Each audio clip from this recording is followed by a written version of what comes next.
Hello friends, Assalamu alaikum. Welcome to Hasis Recipes Tamil. நம்ம இன்னைக்கு பார்க்க போறது 1 kg chicken vadi biryani. எப்படி பெர்ஃபெக்ட்டா உதிரியா பண்ணலாம்ங்கறத இந்த வீடியோல பார்க்க போறோம். வீடியோவை ஸ்கிப் பண்ணாம பாருங்க. நான் பிரியாணி பெர்ஃபெக்ட்டாவும் டேஸ்டியாவும் வர்றதுக்கு சில டிப்ஸ்கள் ஷேர் பண்ணிருக்கேன். அது கண்டிப்பா யூஸ்ஃபுல்லா இருக்கும். வாங்க வீடியோக்குள்ள போலாம். நான் 1 kg பாஸ்மதி ரைஸ் எடுத்திருக்கேன். அதை நல்லா வாஷ் பண்ணிட்டு அரை மணி நேரம் ஊற வச்சிரலாம். நான் 1 kg சிக்கன் எடுத்திருக்கேன். உங்களுக்கு ஜாஸ்தி வேணும்னாலும் நீங்கள் சிக்கன் ஆட் பண்ணிக்கலாம். நம்ம ஃபஸ்ட்டு அரை மணி நேரம் இது மசாலாவில் ஊற வச்சிடலாம். நான் 1 டேபிள் ஸ்பூன் இஞ்சி பூண்டு பேஸ்ட் ஆட் பண்ணியிருக்கேன். இது நம்ம பிரியாணிக்கு தேவையான மொத்த அளவுகள் இருந்து தான் நான் 1 டேபிள் ஸ்பூன் எடுத்து யூஸ் பண்ணியிருக்கேன். தேவையான அளவு உப்பு ஆட் பண்ணிக்கலாம். அரை ஸ்பூன் மஞ்சள் தூள் ஆட் பண்ணிக்கலாம். நான் chilli powder 1 tablespoon add பண்ணியிருக்கேன். இது காஷ்மீரி சில்லி பவுடர், அதனால் நான் 1 டேபிள் ஸ்பூன் ஆட் பண்ணியிருக்கேன். நீங்கள் நார்மல் சில்லி பவுடராக இருந்தால் 1 ஸ்பூன் ஆட் பண்ணிக்கோங்க. உங்கள் டேஸ்ட்டுக்கு ஏற்ற மாதிரி, காரத்துக்கு ஏற்ற மாதிரி ஆட் பண்ணிக்கோங்க. அரை எலுமிச்சை பழம் ஆட் பண்ணியிருக்கேன். எல்லாத்தையும் நல்லா மிக்ஸ் பண்ணிக்கலாம். 1 டேபிள் ஸ்பூன் அளவு தயிர் ஆட் பண்ணிக்கலாம்.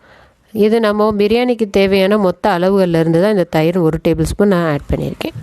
நம்ம இந்த மாதிரி நல்லா மசாலாவில் சிக்கனை ஊற வச்சுட்டு நம்ம பிரியாணி செஞ்சு பிரியாணிலேருந்து சிக்கன் சாப்பிடும்போது அவ்வளோ டேஸ்ட்டாக இருக்கும். நீங்கள் ட்ரை பண்ணி பார்த்துட்டு எனக்கு சொல்லுங்கள் ஃப்ரெண்ட்ஸ். இதை அரை மணி நேரம் அப்படி விட்டுறலாம். இப்போ நம்ம பிரியாணி செய்கிறதுக்கு பாத்திரம் எடுத்துக்கலாம். பாத்திரம் இவ்வளோ பெருசாக இருக்கேன்னு நினைக்காதீங்க. இதுக்கு ரீசன் இருக்குது. இது நான் வீடியோவுடைய எண்டில் நான் சொல்கிறேன். இப்போ 250 ml எண்ணெய் ஊற்றிக்கிடலாம். நான் கடலெண்ணெய் யூஸ் பண்ணியிருக்கேன். நீங்கள் ரீஃபைண்ட் ஆயில் கூட யூஸ் பண்ணிக்கிடலாம். எண்ணெய் நல்லா சூடாயிருச்சு. இப்போ நம்ம சோம்பு ஆட் பண்ணிக்கிடலாம். Whole garam masala 1 by 1 add பண்ணிக்கிடலாம். நான் 6 பிரியாணி இலை, 3 பீஸ் பட்டை, கல்பாசி ஒரு 3, 6 கிராம்பு, அப்புறம் ஒரு 7 ஏலக்காய். இப்போ எல்லாத்தையும் லேசாக வதக்கிட்டு இப்போ நம்ம வெங்காயம் ஆட் பண்ணிக்கலாம்.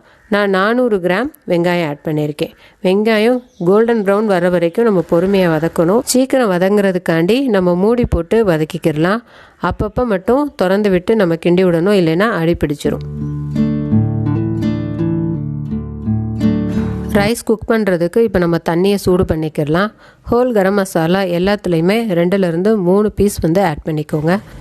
ஃப்ளேவருக்காண்டி கொஞ்சோண்டு மல்லி, கொஞ்சோண்டு புதினா ஆட் பண்ணிக்கிடலாம். தேவையான அளவு உப்பு ஆட் பண்ணிக்கோங்க. தண்ணி கொதிக்கிற வரைக்கும் விட்டுறலாம்.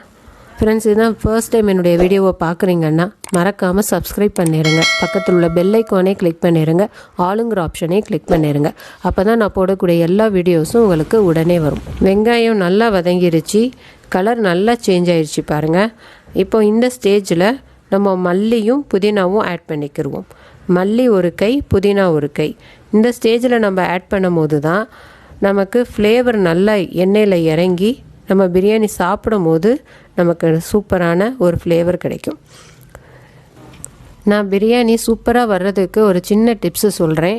நம்மளுக்கு சிக்கன் நம்ம சூஸ் பண்ணும் போது நம்ம தோலோடு நம்ம சூஸ் பண்ணிக்கணும். நம்ம தோலோடு நம்ம பிரியாணியில் ஆட் பண்ணும் போது தான் நமக்கு பிரியாணி ரொம்ப சூப்பரான டேஸ்ட்டு கிடைக்கும். நீங்கள் ட்ரை பண்ணி பார்த்துட்டு எனக்கு சொல்லுங்கள் ஃப்ரெண்ட்ஸ். இப்போ நம்ம தக்காளி ஆட் பண்ணிக்கலாம். தக்காளி நான் 400 கிராம் ஆட் பண்ணியிருக்கேன். நல்லா தக்காளி சாஃப்டாக வர வரைக்கும் பொறுமையாக வதக்கணும். நம்ம அதுக்கப்புறமேலே அடுத்து மசாலாலாம் ஆட் பண்ணிக்கலாம். நம்ம மூடி போட்டு குக் பண்ணும் போது சீக்கிரம் தக்காளி குக் ஆயிரும். இப்போ நல்லா தக்காளி குக் ஆயிடுச்சு. இப்போ நம்ம கரம் மசாலா ஆட் பண்ணிக்கலாம். நான் 2 ஸ்பூன் கரம் மசாலா ஆட் பண்ணியிருக்கேன். இப்போ நம்ம இஞ்சி பூண்டு பேஸ்ட்டு ஆட் பண்ணிக்கலாம். நான் 200 கிராம் ஆட் பண்ணுறேன். நல்லா அதோடைய ராஸ்மெல் போகிற வரைக்கும் நல்லா வதக்கிக்கலாம். இப்போ நல்லா ராஸ்மெல் போயிடுச்சு, நல்லா வதங்கிருச்சு. நம்ம இப்போ சில்லி பவுடர் ஆட் பண்ணிக்கலாம். நான் காஷ்மீரி சில்லி பவுடரை யூஸ் பண்ணியிருக்கேன். அதனால் 1.5 டேபிள் ஸ்பூன் ஆட் பண்ணியிருக்கேன். நீங்கள் நார்மல் சில்லி பவுடராக இருந்தால் நீங்கள் 1 டேபிள் ஸ்பூனே போதுமானதாக இருக்கும். உங்களுக்கு காரம் ஜாஸ்தியாக பிடிக்கும்னா நீங்கள் அதுக்கேற்ற மாதிரி ஆட் பண்ணிக்கோங்க. நம்ம சிக்கனில் ஏற்கனவே 1 டேபிள் ஸ்பூன் ஆட் பண்ணியிருக்கோம். அதனால் செக் பண்ணி பார்த்துட்டு உங்களுக்கு எவ்வளோ தேவையோ அதுக்கேற்ற மாதிரி ஆட் பண்ணிக்கோங்க. நான் பிரியாணி மசாலா 2 ஸ்பூன் ஆட் பண்ணியிருக்கேன். எந்த பிராண்டுனாலும் நீங்கள் ஆட் பண்ணிக்கலாம். நான் 6லேருந்து ஒரு 7 பச்சை மிளகாய் ஆட் பண்ணியிருக்கேன். உங்கள் காரத்துக்கு ஏற்ற மாதிரி நீங்கள் ஆட் பண்ணிக்கோங்க. நம்ம இப்போது சிக்கனை ஆட் பண்ணிக்கலாம். நம்ம இந்த ஸ்டேஜில் நம்ம சிக்கன் ஆட் பண்ணி ஒரு 2லேருந்து 3 நிமிஷம் நம்ம நல்லா மசாலாலேயே திரும்ப நல்லா குக் பண்ண போகிறோம். அப்போ தான் அது நல்ல டேஸ்ட்டு, நல்லா உப்பு மசாலாலாம் இறங்கி சிக்கன் சாப்பிட்றதுக்கு ரொம்ப டேஸ்ட்டாக இருக்கும். இப்போ நம்ம தயிர் ஆட் பண்ணிக்கலாம். நான் 200 ml தயிர் ஆட் பண்ணுறேன். நல்லா சிக்கனில் இந்த தயிரை நல்லா மிக்ஸ் பண்ணி விட்டு நல்லா வேக விடும்போது அந்த சிக்கன் நல்லா சாஃப்டாக நமக்கு கிடைக்கும். இப்போ தேவையான அளவு உப்பு ஆட் பண்ணிக்கலாம். நம்ம ஏற்கனவே சிக்கனில் மசாலாவில் பிரட்டி வைக்கும் போது கொஞ்சோண்டு உப்பு ஆட் பண்ணியிருக்கோம். அதனால் செக் பண்ணி பார்த்துட்டு நீங்கள் உப்பு ஆட் பண்ணிக்கோங்க. சிக்கன் வேகிறதுக்கு நான் 1/2 லிட்டர் அளவு தண்ணி ஆட் பண்ணுறேன். நமக்கு சிக்கனில் இருந்தும் தண்ணி வரும். அதனால் செக் பண்ணி பார்த்துட்டு நமக்கு தேவைன்னா நம்ம அப்புறமேல நம்ம ஆட் பண்ணிக்கலாம். பாருங்கள், நான் 1/2 லிட்டர் தண்ணி தான் ஊற்றினேன். பட் ஆனால் எவ்வளோ தண்ணி இருக்குது பாருங்கள். இப்போ சிக்கன் வந்து ஓரளவுக்கு குக் ஆகிருக்கு. நம்ம தம் போடும்போது பேலன்ஸும் நல்லா குக் ஆயிரும். இப்போ இந்த ஸ்டேஜில் நம்ம லெமன் ஜூஸ் ஆட் பண்ணிக்கலாம். நான் ஒரு 1/2 லெமன் மட்டும் ஆட் பண்ணுறேன்.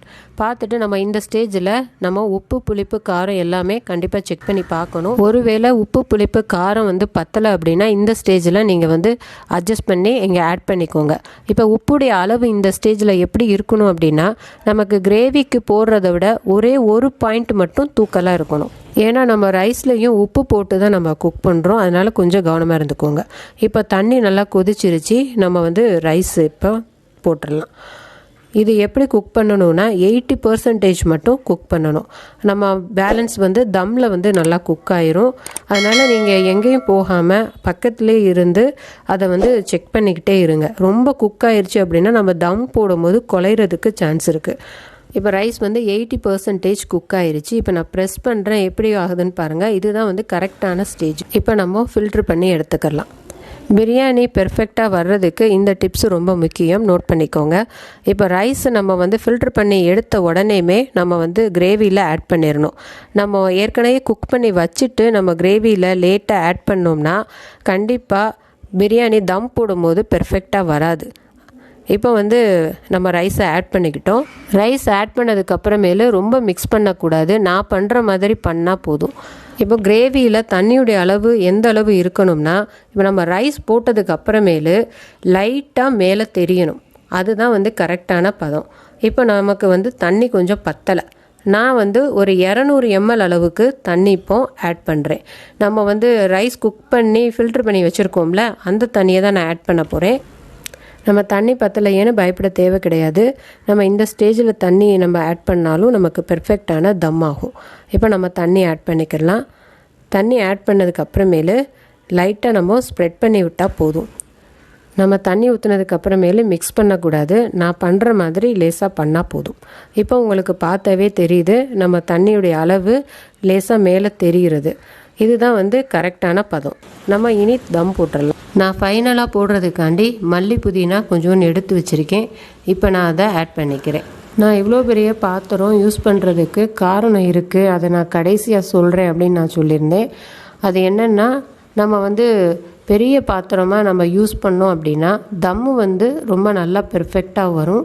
நம்ம வந்து ஃபைனலாக மிக்ஸ் பண்ணி விடுறதுக்கும் நமக்கு கம்ஃபர்டபுளாக இருக்கும். அரிசி உடையாமல் நம்மளால் கடைசி வரைக்கும் நம்ம சர்வ் பண்ண முடியும். அந்த ஒரு ரீசனுக்காண்டி தான் நான் 2 கிலோ வேகிற மாதிரி உள்ள பாத்திரம் யூஸ் பண்ணுறேன். நீங்களும் இதே மெத்தடை யூஸ் பண்ணுங்கள், உங்களுக்கும் பெர்ஃபெக்டான தம் வரும். இப்போ நான் வந்து 2 டேபிள் ஸ்பூன் அளவுக்கு நெய் ஊற்றிருக்கேன். உங்களுக்கு ஜாஸ்தி வேணும்னாலும் நீங்கள் வந்து ஜாஸ்தியாக ஆட் பண்ணிக்கலாம்.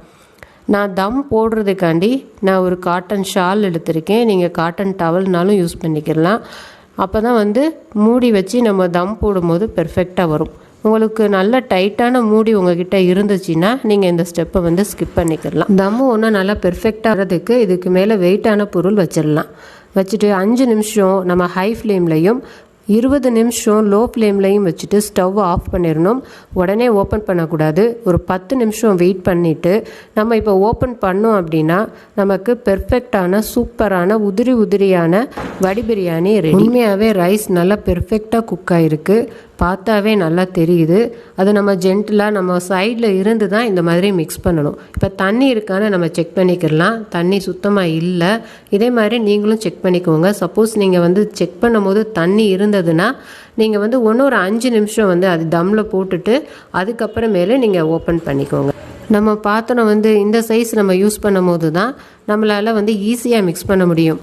நம்ம 1 kg பாத்திரம் யூஸ் பண்ணோம் அப்படின்னா ரைஸ் வந்து ஃபுல்லாக இருக்கும். நம்ம மிக்ஸ் பண்ணும் போது ரைஸ் உடையிறதுக்கு சான்சஸ் இருக்குது. பாருங்கள், பிரியாணி எவ்வளோ சூப்பராக உதிரியாக பெர்ஃபெக்டாக ரெடியாக இருக்குன்னு. நீங்களும் இதே மாதிரி ட்ரை பண்ணுங்கள் ஃப்ரெண்ட்ஸ். உங்களுக்கும் இது மாதிரியே பெர்ஃபெக்டான பிரியாணி கிடைக்கும். இது ஒரு தடவையாவது நீங்கள் ட்ரை பண்ணி பாருங்கள் ஃப்ரெண்ட்ஸ். பார்த்துட்டு எப்படி வந்ததுங்கிறத எனக்கு கமெண்ட்டில் ஷேர் பண்ணுங்கள். நான் சொல்லி கொடுத்துருக்கிற இந்த மெத்தடை ஃபாலோ பண்ணால் பிகினர்ஸால் கூட ஈஸியாக பெர்ஃபெக்டான பிரியாணி பண்ண முடியும். நான் ஷேர் பண்ணியிருக்கிற எல்லா டிப்ஸுகளும் உங்களுக்கு யூஸ்ஃபுல்லாக இருக்கும்னு நான் நம்புகிறேன்.